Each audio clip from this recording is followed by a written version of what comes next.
Oh, where are we at here? I'm gonna get you where you can see what I'm doing. All right. So I'm gonna be shaping a spoon. I done got a little video where I started carving this out with a Mork and Eve hook knife. So I'm using my marbles axe. Now this is not a wood carving like a woodworker's axe. This is it's just basically a marbles axe, and it's got a good hand swell on there, palm swell, whatever they call it. My main thing is just show people you get a good sharp axe, you can do basically what you need to do wherever you're at. And so I'm just taking this and doing some shaping, getting that spoon. I'm basically going to sharpen that pith all the way down. Now I'm going to have to do a little finagling with it right here to get the bowl below that pith, but the pith is kind of key. I done one the other day, and I just kind of slung it together, for a video, because I was showing how a hook knife worked, and I didn't carve the pith out of it, but luckily it didn't really matter. My wife just uses it to stir her coffee. Let me adjust this up, and we're gonna do a little slaw on these bigger projects. When you're cutting with an axe, you make these little hacks, and then you makes it easier to shave it down. But yeah, and one of the things I said in my last video, my last live, is inequality does not have to exist. If you're waiting on somebody to give you something, yeah, that's going to be an issue. You're going to go without.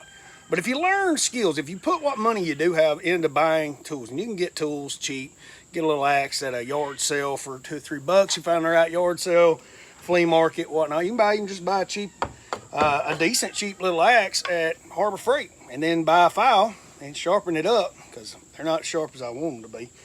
But you can basically do. Harbor Freight's great because they're cheap as, they got all this woodworking equipment, and it's cheap, yeah. Eventually you can buy higher dollar stuff, but it gives you the basics to start with. But you don't have to go without. You can learn skills. That's the thing I don't see in our kids anymore.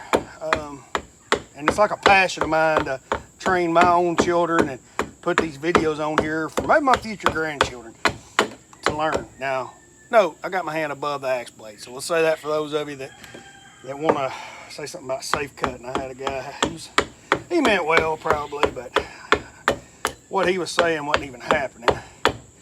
It's just how it looked where I was squatting down. He thought I was sawing towards my artery, and I wasn't. Now, there may be some more seasoned wood crafter that is going to come on this video eventually and see this, and maybe you got a better technique. Well, I asked you to kindly leave that in the comments, and don't be patronizing or smart aleck. We want to know your information. I'm not no professional. I'm just showing people, just giving people the idea to get out there and try. Just get out there and work on something. Eventually you can learn. You can buy books. Heck, sometimes books are free. I just got a free survival book. Well, it wasn't free. I had to pay shipping and handling, $3. But it's just a little survival book that you can throw your email on there. Of course, you'll get spammed, heck, probably. But I got the survival book for $3. If it's got any kind of information that's useful, it's something I can give to put in one of the kids' bug out bags, or let them have it to read. Give it to just a random stranger that needs to learn how to bug out. But one of the things about the slawing, and really my knife, my axe could be a little sharper, but it's dulled from a couple of projects that I've done here lately. But yeah, the slawing, what it allows is a little more controlled takeaway. Because you notice when I don't do the slawing, it takes it all the way to the bottom. So we're gonna get a knife. I'm gonna get a knife, and I'm gonna be right back.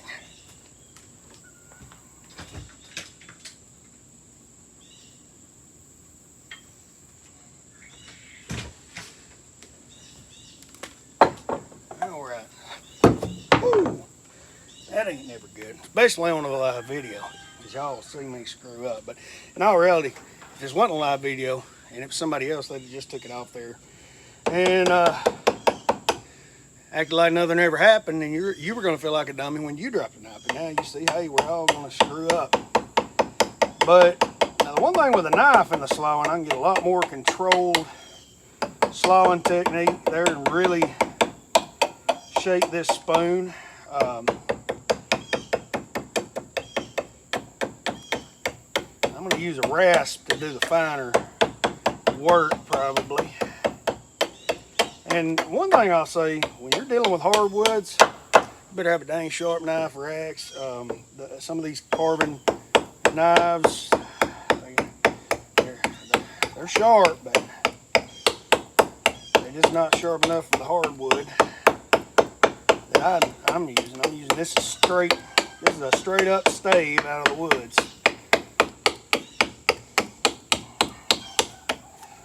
If you hear that gobbling, that's my neighbor Armando's turkeys. He's got raising turkeys this year.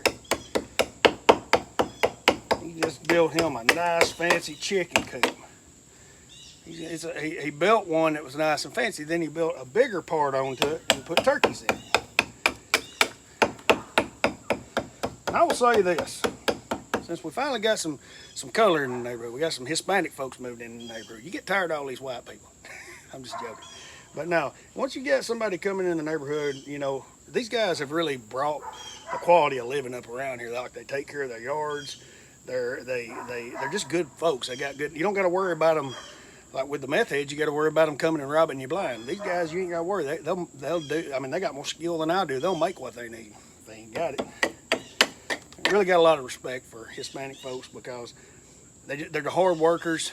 They take care of their families. They're just great people. And these guys are always happy. They'll invite you down, give you some food. He set me down in the first part. He moved in the neighborhood. Gave me a plate of chicken and rice. I was over there trying to sell him a rooster, you know, see if he wanted a rooster.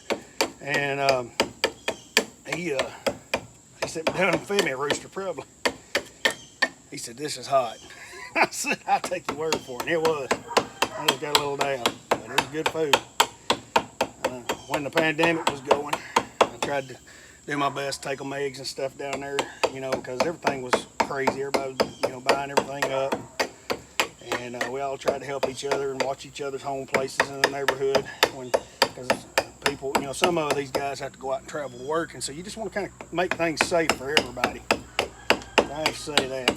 Love these guys. They're good folks. If you're one of them folks that is racist or whatnot, we don't got no use for you on here.